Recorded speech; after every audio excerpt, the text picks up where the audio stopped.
நான் வஞ்சரம். நான் உங்கள் இதய பலவீனத்தை வலுப்படுத்துகிறேன். உடலின் நோய் எதிர்ப்பு சக்தியை வலுப்படுத்துவேன். நான் தான் சூறை மீன். நான் உங்கள் தசை சோர்வை வலுப்படுத்துகிறேன். நான் தான் காணாங்கெழுத்தி. நான் உங்கள் நினைவுத்திறன் மந்தத்தை சுத்தம் செய்கிறேன். நான் தான் கெண்ட மீன். நான் உங்கள் ரத்த ஓட்ட தடையை சரி செய்கிறேன்.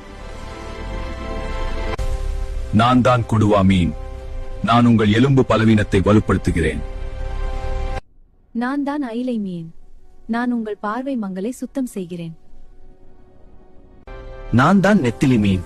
நான் உங்கள் எலும்பு பலவீனத்தை வலுப்படுத்துகிறேன். என்னை தொடர்ந்து சாப்பிட்டு வந்தால் எலும்புகள் மிகவும் வலுப்படுத்துவேன். நான் தான் சீலா மீன். நான் உங்கள் நோய் எதிர்ப்பு குறைவை பாதுகாக்கிறேன். நான் தான் சூறை மீன். நான் உங்கள் தசை சோர்வை வலுப்படுத்துகிறேன்.